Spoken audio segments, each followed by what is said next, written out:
This is representative of our legal team.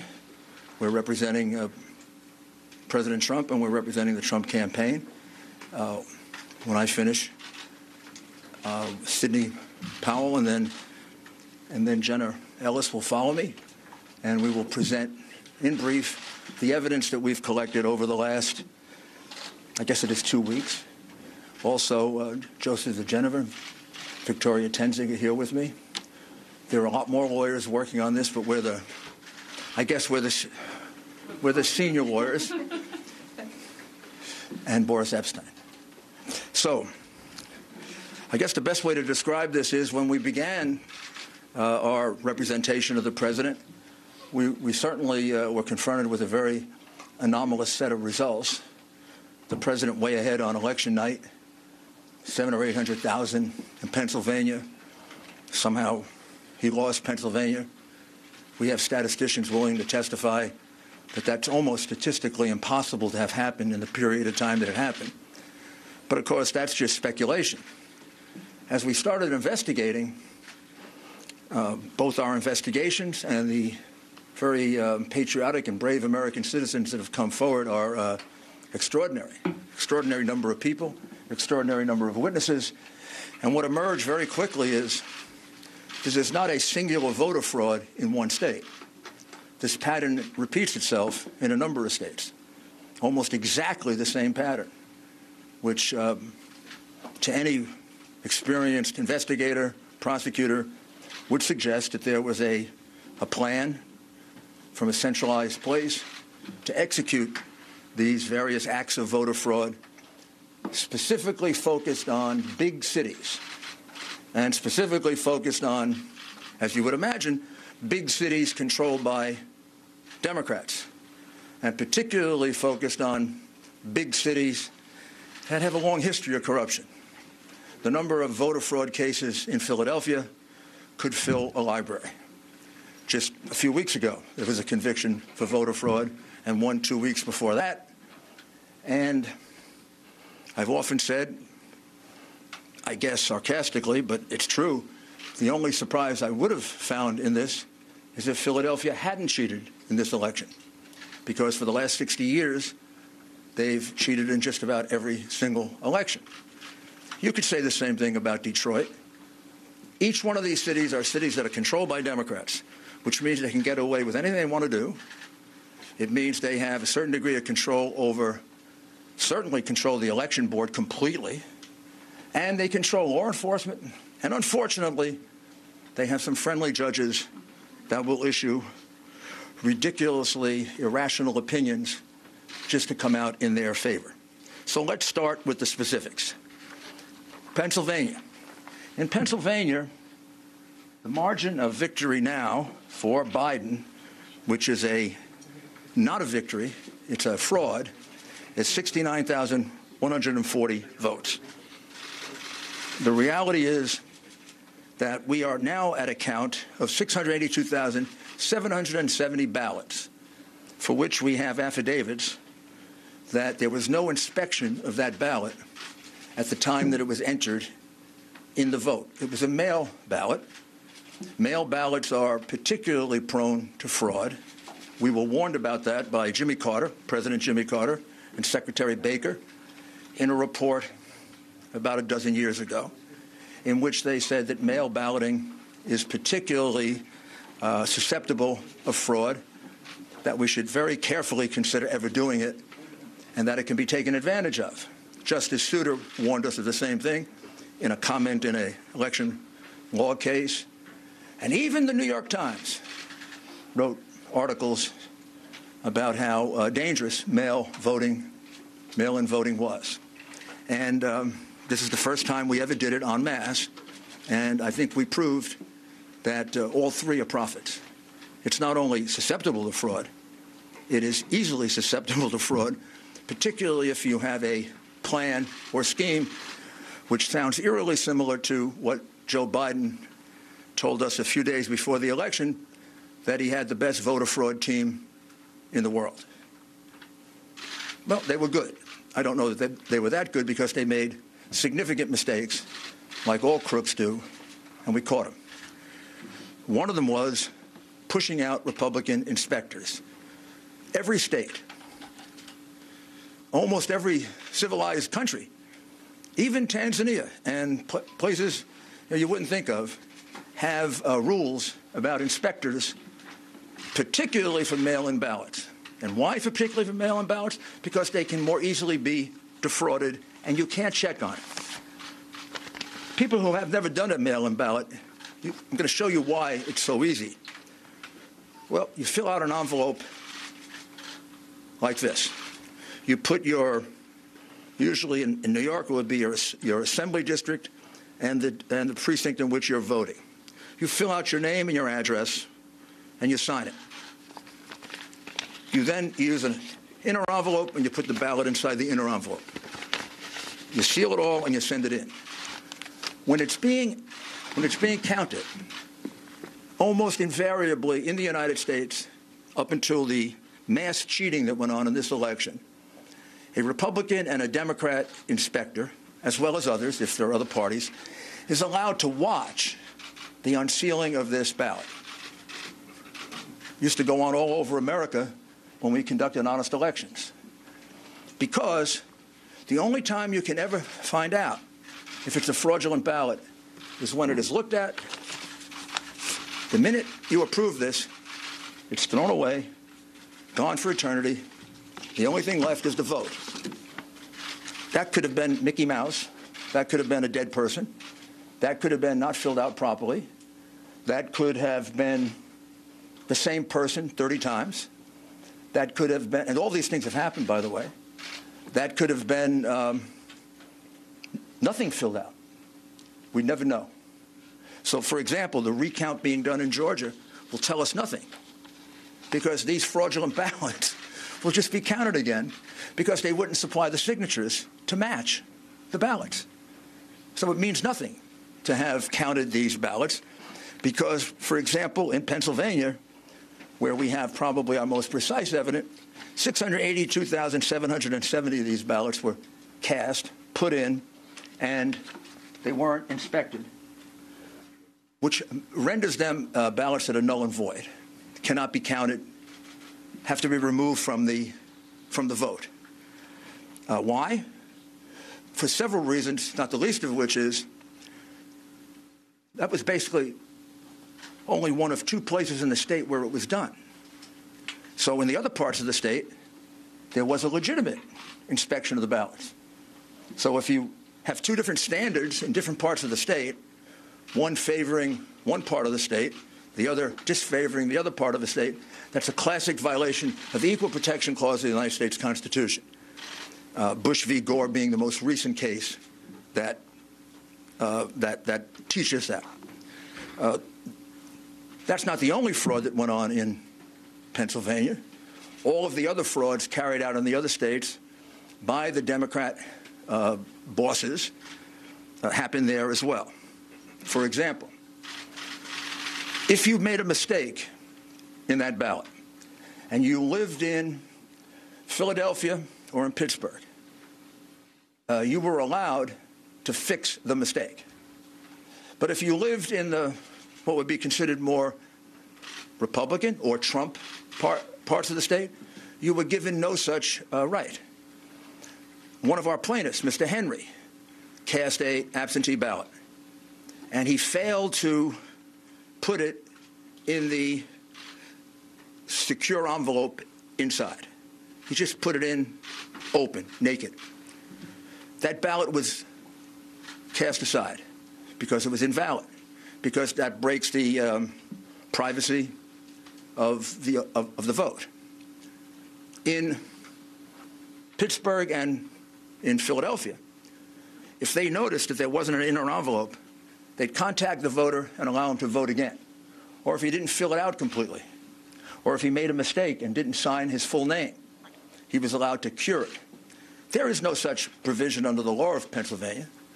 The Democrat Secretary of State made that up in order to maximize the votes in Philadelphia and Pittsburgh and to minimize the votes in the other parts of the state. Clearly illegal, clearly voter fraud, easily provable, hundreds of witnesses, maybe thousands. We have To give you another example, we have 17,000 provisional ballots cast in Pittsburgh. Do you know what a provisional ballot is? Provisional ballot usually happens this way, and about 15 of the 17,000 happen this way. You walk in and you say, I'm here to vote today. Oh, Mr. Giuliani, you already voted. I did? I don't remember voting. Oh, yes, you cast an absentee ballot. No, I didn't. Yes, you did. No, I didn't. Yes, you did. So why does that happen 17,000 times in Pittsburgh? People walked in thinking actually 15,000 to be precise. Why did it happen 15,000 times that people in Pittsburgh walked in to vote and they had already voted according to the Democrat election machine? Did they forget that many people with bad memories in Pittsburgh? Or is the following correct?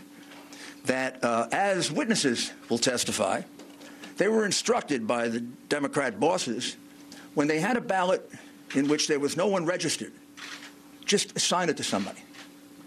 Just assign it to Rudy Giuliani. So when Rudy Giuliani, maybe Rudy Giuliani won't show up to vote. And if he does show up to vote, we'll give him a provisional ballot. That is what we call circumstantial evidence of the fraud. The direct evidence of the fraud are the people who will testify that, in fact, that's what happened to them, as well as the 50 to 60 witnesses we have for the way they were treated and not allowed to inspect the ballots. They weren't just not allowed to do it. They were pushed. A few cases they were assaulted. In all cases, they were put in a corral so far away, probably the closest they got is from here to the back of that room. We could do like a, did you all watch My Cousin Vinny? You know the movie? It's one of my favorite law movies because he comes from Brooklyn. And when the nice lady who said she saw, and then he says to her, how many fingers do I got up? And she says, 3. Well, she was too far away to see it was only 2. These people were further away than my cousin Vinny was from the witness. They couldn't see a thing. Now, I don't know.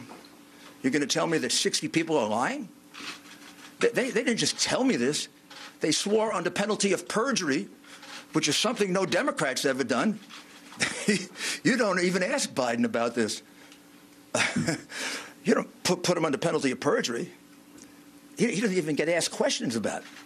He doesn't get asked questions about all the evidence of the crimes that he committed. These people are under penalty of perjury. Their names are on an affidavit. They swear that they weren't allowed to carry out their function as inspectors. And it's not just a technical thing. There's a reason they did it. Why would you not allow people to carry out the function they've been allowed to do for 50 years, 60 years? Why wouldn't you allow inspections of those ballots? Because you knew you were going to use those ballots to catch Biden up. And you had a big road ahead of you. You had to catch him up for 700,000 to 800,000 votes that he was behind. And the only way you were going to do it was with the mail-in ballots. You couldn't have a Democrat and Republican inspector around. They don't even have Democrats watching it because they'd be afraid that there'd be honest Democrats who would say, you're cheating. So that takes us to Michigan, where there was an honest Democrat who said they were cheating. And we'll show you her affidavit, because I know you keep reporting falsely that we have no evidence, that we have no specific acts of fraud. That's because the coverage of this has been almost as dishonest as the scheme itself. The American people are entitled to know this. You don't have a right to keep it from them. You don't have a right to lie about it. And you are.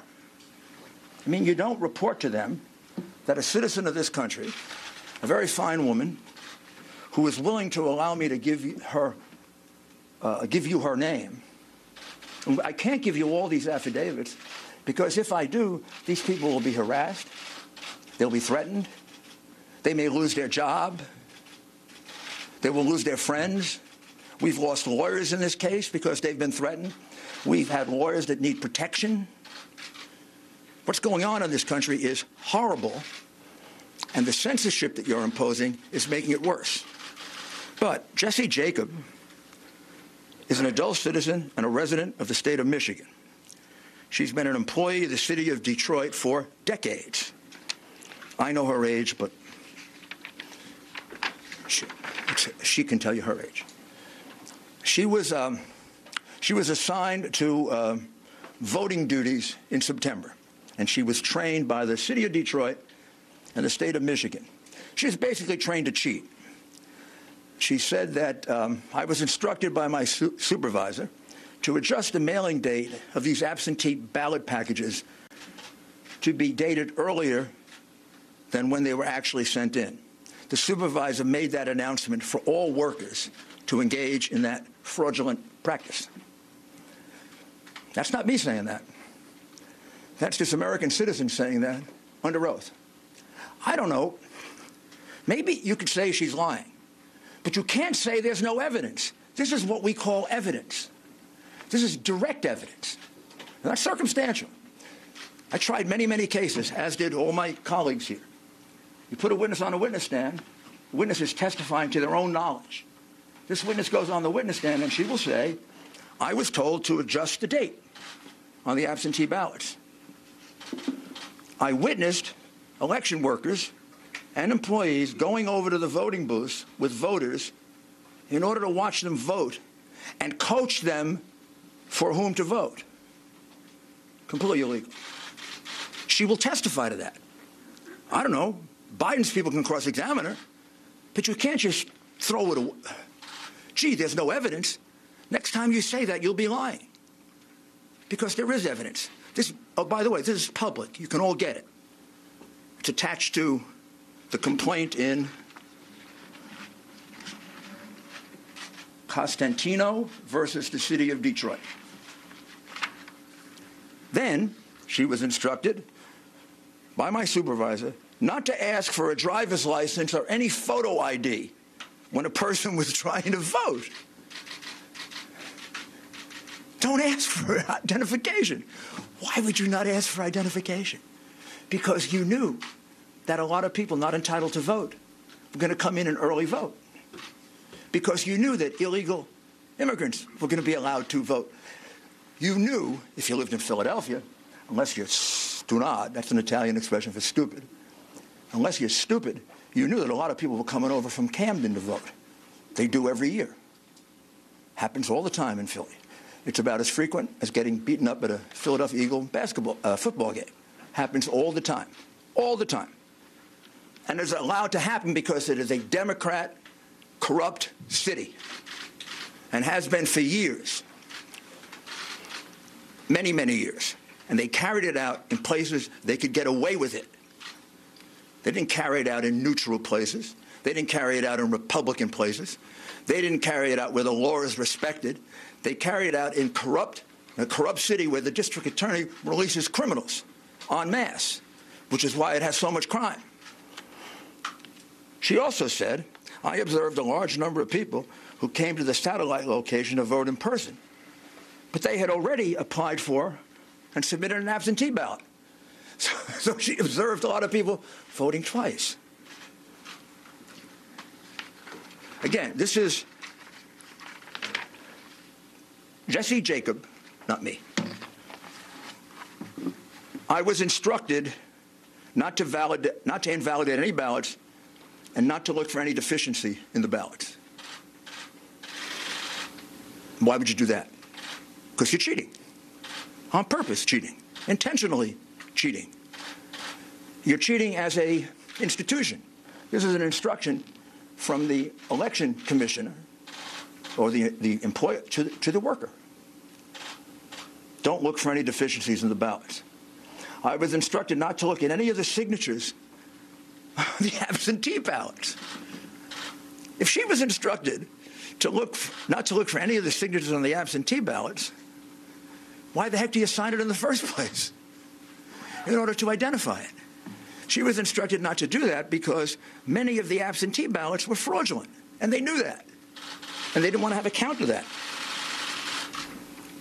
On November 4, 2020, I was instructed to improperly predate the absentee ballots when the receipt date was actually was after November 3rd, 2020. Now, this is really significant because Justice Alito of the Supreme Court instructed Pennsylvania that any ballot that comes in after 8 o'clock on November 3rd, 2020, had to be put aside and not opened because there's a question as to its legality and its constitutionality. What she's telling you is that they blatantly disregarded that order, that they took ballots that were marked the 4th and the 5th and the 6th, and they marked it down for the 3rd in blatant disregard of the order of the United States Supreme Court. This is I don't know if she's a Democrat or Republican.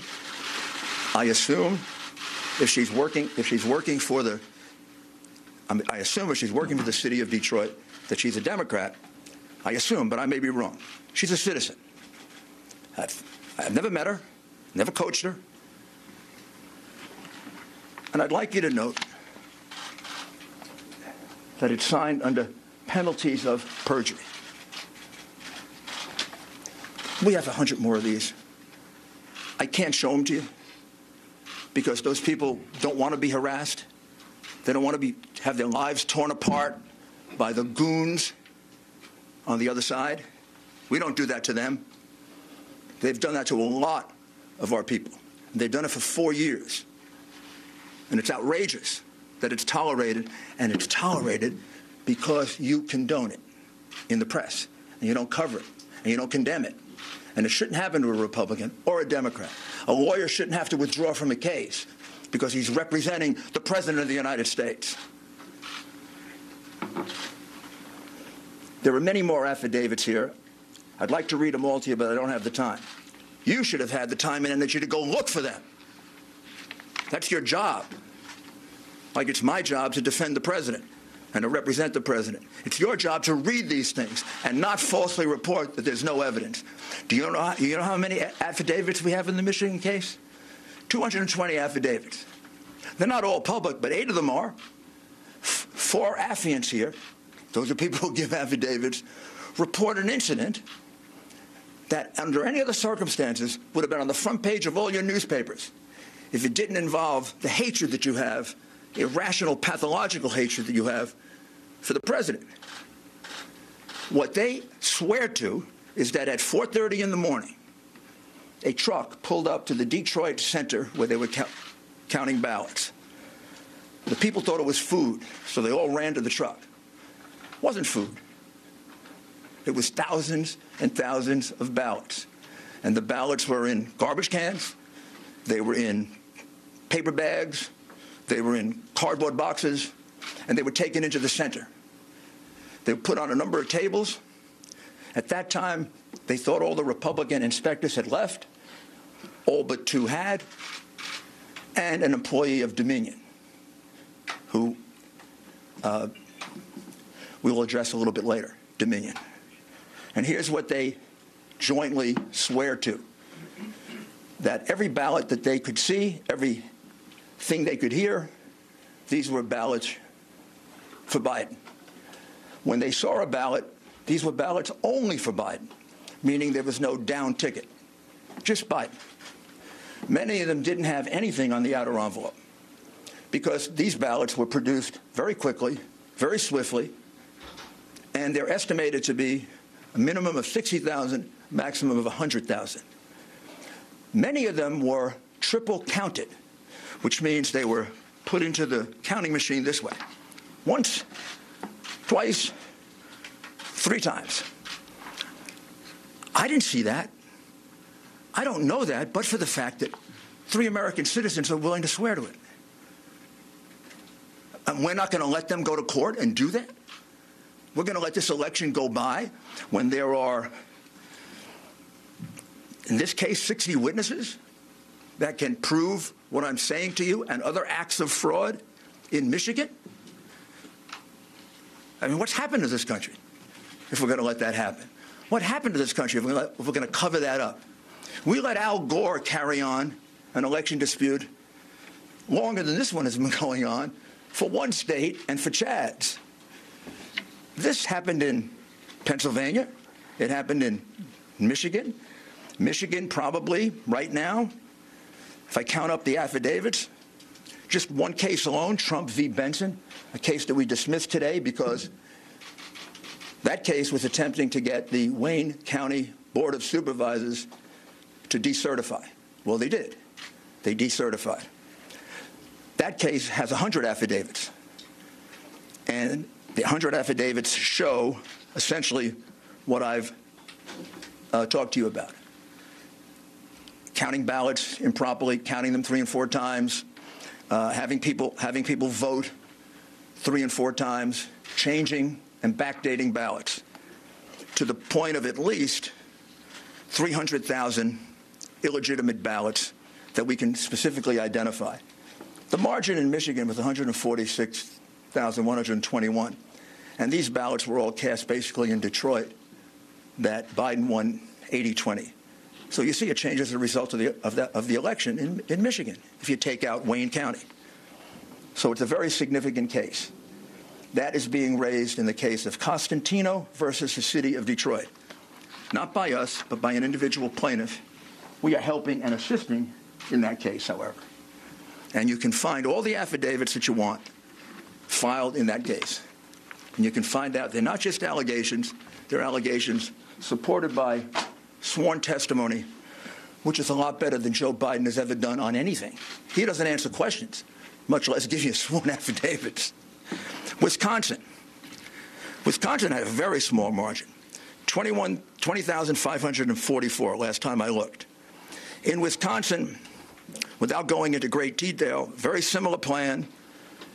Republicans shut out in the city of Milwaukee and also in Madison. Republicans almost uniformly shut out from the absentee process, not allowed to inspect, not allowed to look at the ballots. We have in Milwaukee and in the state of Wisconsin a much stricter law. Wisconsin doesn't allow mail-in ballots. They didn't buy into the big mail-in ballot situation. Wisconsin, when you look at their constitution, almost seems to not like absentee ballots. They state it's not a right, a privilege.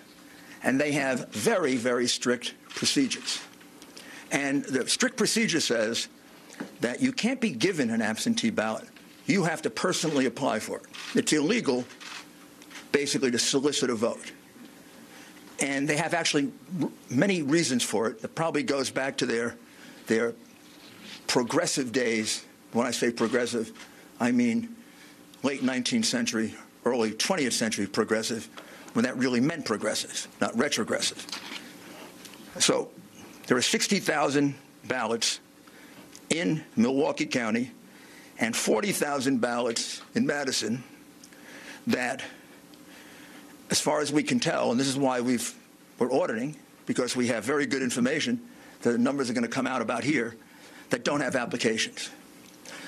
Under the law of the state of Wisconsin, already decided, if there's no application for an absentee ballot, the absentee ballot is thrown away. This all happened in 2 places in Wisconsin. Didn't happen in northern Wisconsin. Didn't happen in Republican Wisconsin. Didn't happen in neutral Wisconsin, where there are an equal number of Republicans and Democrats. It happened in a place where the vote was 75, 80% for the Democrat. You take away any number of those, and that 20,000 lead disappears. In other words, if you count the lawful votes, Trump won Wisconsin by a good margin. Indeed, if you count the lawful votes in Pennsylvania, he won it by about 300,000 votes.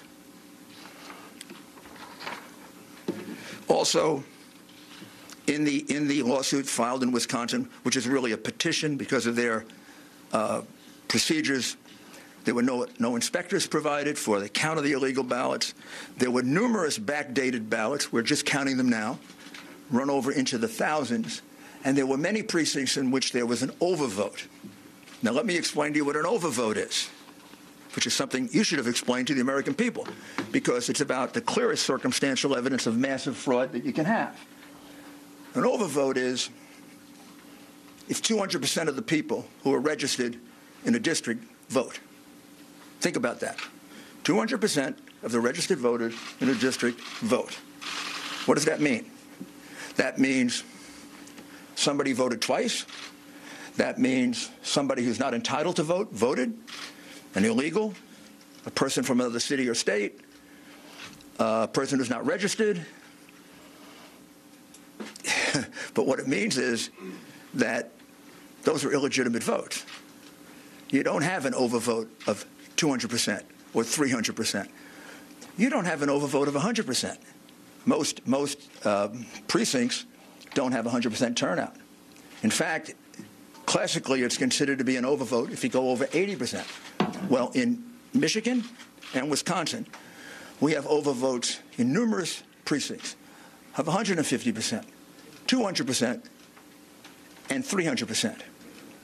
One of the reasons why the two Republicans did not certify in Wayne, Michigan, Wayne County, Michigan, is because the overvote was so high, monstrously high, in about 2/3 of the precincts in the city of Detroit, which means magically 2 and 3 times the number of registered voters turned out to vote.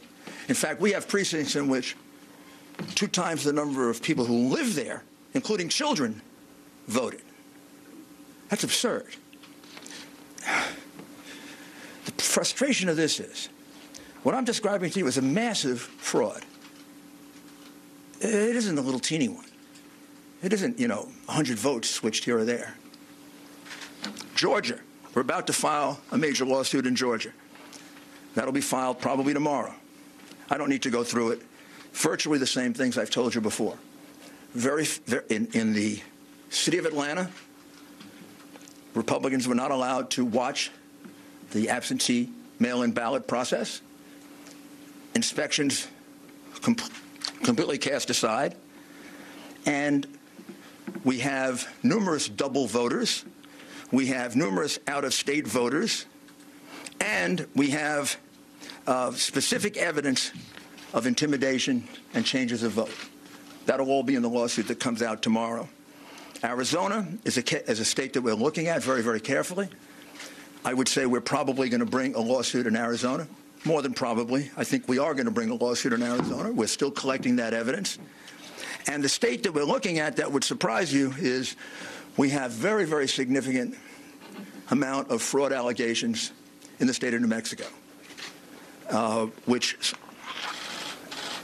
and we have a significant number of allegations in the state of Virginia. I don't know yet whether the number in Virginia will reach the number that can turn the election.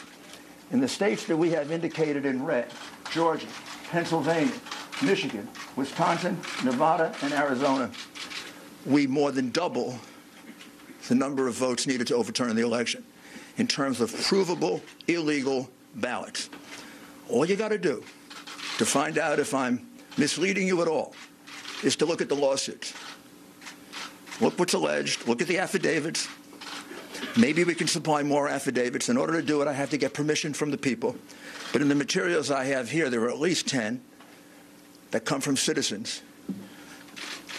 We have 1,000 at least. And we're getting more every day. And there are other aspects of this fraud that, at this point, I really can't reveal. This is really enough. It's enough to overturn any election. It's disgraceful what happened. And I'll conclude by asking you to just think about this for a minute. What happened on the morning of November 3rd when they were going to count this new kind of ballot, this mail-in ballot? Did every Democrat leader in Pennsylvania and in Michigan and in Wisconsin and in Georgia and in Nevada and in Arizona, they all wake up and all separately have the same idea? Did they all separately have the idea that we're going to put Republican inspectors in pens? We're not going to let them look at mail-in or absentee ballots? They all independently come up with that. Like just by coincidence. They say, hey, you know, we're going to put the Republicans in pens and corrals. We're going to do it in Pittsburgh. We're going to do it in Philadelphia. We're going to do it in Detroit. We're going to do it in Milwaukee. We're going to do it in Las Vegas. We're going to do it in Phoenix.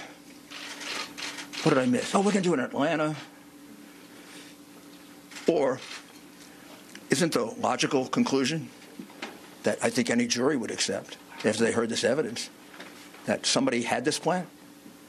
Maybe that was always the plan, to do this very, very questionable form of voting, which has been criticized by President Carter, by Secretary Baker, by most experts on election reform. I think the logical conclusion is this is a common plan, a common scheme. It comes right directly from the Democrat Party, and it comes from the candidate. Clearly. That's the reason why Hillary Clinton said, don't concede, even if you're losing. That's the reason we had a Freudian slip by the candidate. And he said he had the best voter fraud team in the country. That's the reason why he probably didn't have to go out and campaign. He had to have known what they were going to do. This had to be planned in advance. I'm kind of checking, did they go, you know, to the same contractor to get the corrals to put the Republicans in? And this is a disgraceful thing that was done in this country. Probably not much more disgraceful than the things these people did in office, which you didn't and don't bother to cover and you conceal from the American people. But we let this happen. You know, we use largely a Venezuelan voting machine, in essence, to count our vote. We let this happen, we're going to become Venezuela. We cannot let this happen to us. We cannot allow these crooks, because that's what they are, to steal an election from the American people. They elected Donald Trump. They didn't elect Joe Biden. Joe Biden is in the lead because of the fraudulent ballots, the illegal ballots that were produced and that were allowed to be used after the election was over. Give us an opportunity to prove it in court, and we will. Now I'm going to ask Sidney Powell to describe to you what we can describe about another totally outrageous situation. I don't think most Americans know that our ballots get calculated, many of them outside the United States, and are completely open to hacking, completely open to change, and it's being done by a company that specializes in voter fraud. I'll let Sidney describe that to you. Thank you, Rudy. What we are really dealing with here and uncovering more by the day is the massive influence of communist money through Venezuela, Cuba, and likely China in the interference with our elections here in the United States. The Dominion voting systems, the Smartmatic technology software, and the software that goes in other computerized voting systems here as well, not just Dominion, were created in Venezuela at the direction of Hugo Chavez to make sure he never lost an election after one constitutional referendum came out the way he did not want it to come out. We have one very strong witness who has explained how it all works. His affidavit is attached to the pleadings of Lynn Wood in the lawsuit he filed in Georgia. It is a stunning, detailed affidavit because he was with Hugo Chavez while he was being briefed on how it worked. He was with Hugo Chavez when he saw it operate to make sure the election came out his way. That was the express purpose for creating this software. He has seen it operate, and as soon as he saw the multiple states shut down the voting on the night of the election, he knew the same thing was happening here, that was what had gone on. Now, the software itself was created with so many variables and so many back doors that can be hooked up to the internet or a thumb drive stuck in it or whatever, but one of its most characteristic features is its ability to flip votes. It can set and run an algorithm that probably ran all over the country to take a certain percentage of votes from President Trump and flip them to President Biden, which we might never have uncovered had the votes for President Trump not been so overwhelming in so many of these states that it broke the algorithm that had been plugged into the system. And that's what caused them to have to shut down in the states they shut down in. That's when they came in the back door with all the mail-in ballots, many of which they had actually fabricated. Some were on pristine paper with identically matching perfect circle dots for Mr. Biden. Others were shoved in batches. They're always put in a certain number of batches, and people would rerun the same batch. This corresponds to our statistical evidence that shows incredible spikes in the vote counts at particular times, and that corresponds to eyewitness testimony of numerous people who have come forward and said they saw the ballots come in the back door at that time.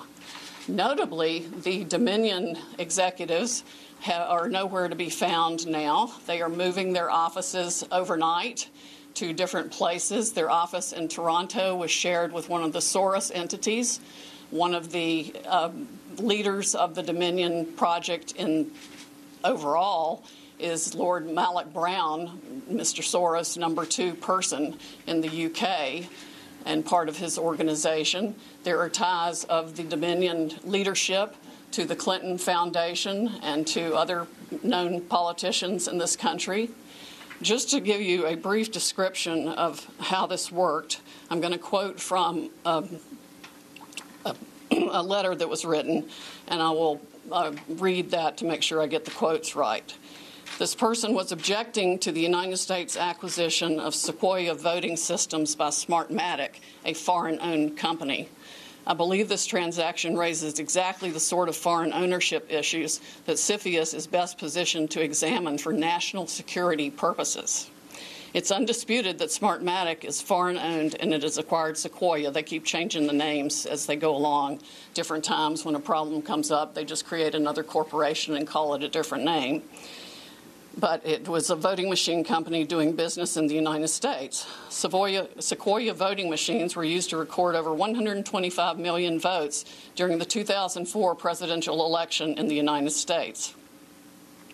Smartmatic now acknowledges that Antonio Mujica, a Venezuelan businessman, has controlling interest in Smartmatic, but the company has not revealed who all the Smartmatic owners are. According to the press, Smartmatic's owners are hidden through a web of offshore private entities, and that is, in fact, true. Smartmatic has been associated with the Venezuelan government led by Hugo Chavez, which is openly hostile to the United States, and of course, as we all know, communistic and really brutalizing its own people. The system has been continued there by Mr. Maduro and ensured his election. Smartmatic's possible connection to the Venezuelan government poses a potential national security concern in the context of its acquisition of Sequoia, because electronic voting machines are susceptible to tampering, and insiders are in the best position to engage in such tampering. This letter expresses concern of the Chicago 2006 primary election. And it ends by saying the products and services that are of Venezuelan origin, and evaluate Smartmatic's ownership to determine who could have influence and control over these and other Sequoia products and services are important to the national security of the United States. This letter was written to Hank Paulson on October 6, 2006, by Congresswoman Carolyn B. Maloney. Senators Klobuchar and Warren have raised these concerns as recently as December 2019. Why our government has not taken them seriously is beyond my comprehension, unless they have some of the three-letter agencies have used them themselves in other parts of the world. We know that the technology was exported to affect an election in Argentina. That's admitted by our friend who wrote the affidavit about Hugo Chavez and his interest in Smartmatic. Again, in 2006, Carolyn Maloney wrote the Honorable John Snow, the Secretary of the Treasury, about the issues. Speaking of Smartmatic's leadership, one of the Smartmatic patent holders, Eric Coomer, I believe his name is on the web as being recorded in a conversation with Antifa members saying that he had the election rigged for Mr. Biden, nothing to worry about here, and they were going to F Trump. His social media is filled with hatred for the president and for the United States of America as a whole, as are the social media accounts of many other Smartmatic people. There has been widespread use of this. Dominion itself is utilized in 2,000 jurisdictions in 30 states. It has been uncertifiable in multiple states who realized all the problems that it had, including Texas. Experts have described it across the board, from a Princeton group of 3 professors to experts that we have talked to about its end-user vulnerabilities.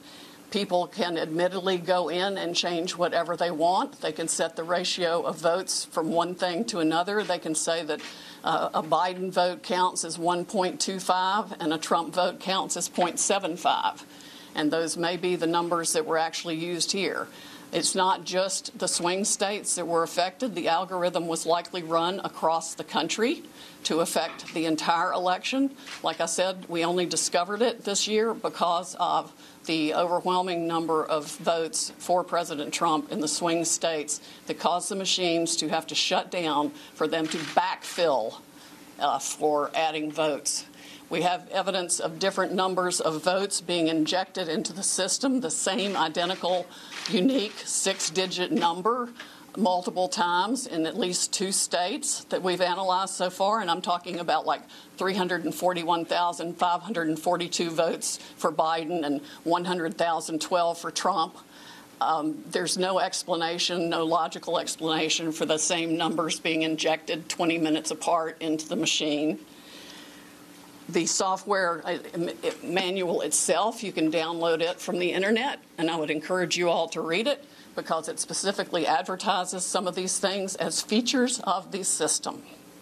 Why it was ever allowed into this country is beyond my comprehension, and why nobody has dealt with it is absolutely appalling. The machines were easily accessible to hackers. There's a video on the net that it will explain to you how a kid with a cell phone can hack one of these voting machines. There's been no oversight of Dominion or its software. Workers in each county were trained by Dominion, but there's no evidence of any monitoring otherwise.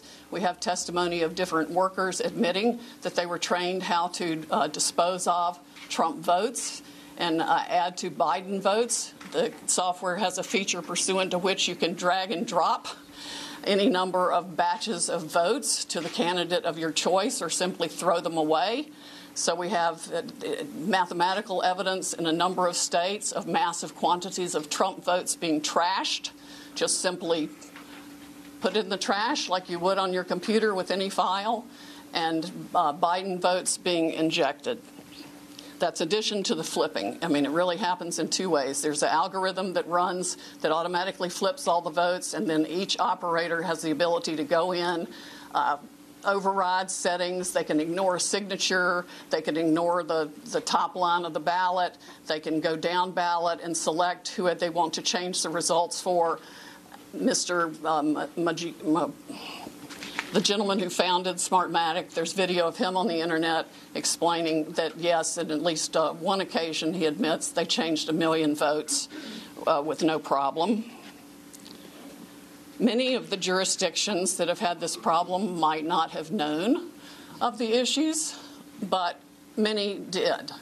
And I think a full-scale criminal investigation needs to be undertaken immediately by the Department of Justice and by every state's equivalent, Attorney General's office or state investigatory unit, because there's evidence of different benefits being provided to the people who spent $100 million of taxpayer money at the last minute for their state to get the Dominion voting systems put in time for this election in different ways. There's one person that a lawyer told me got, quote, election insurance, meaning that he would be able to make sure he was elected. I'm sure they explained that feature in detail to many people who expressed interest in putting this voting system in. Texas denied certification of the Dominion system in 2019, but there are no doubt issues with the software that Texas did use, unbeknownst to Texas, I would imagine, since they went to great trouble to examine the Dominion systems and reject them.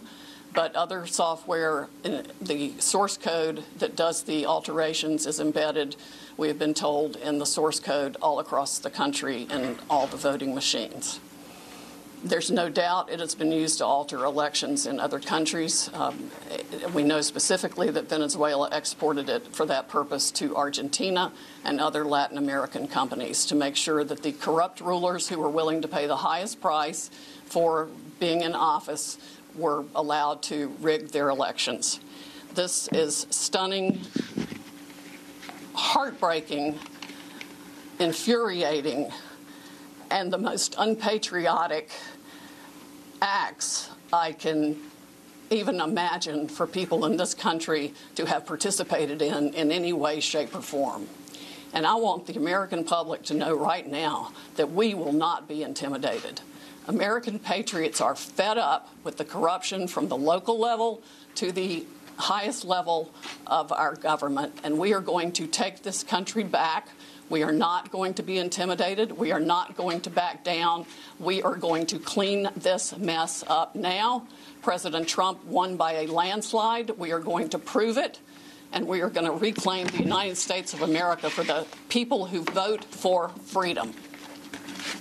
Newsmax TV is now America's fastest-growing cable news channel. We give you the real news you need. So subscribe to our YouTube channel and give us a thumbs up. If you like this video, share it with your friends. Newsmax TV streams live on YouTube for free. Newsmax TV, real news for real people.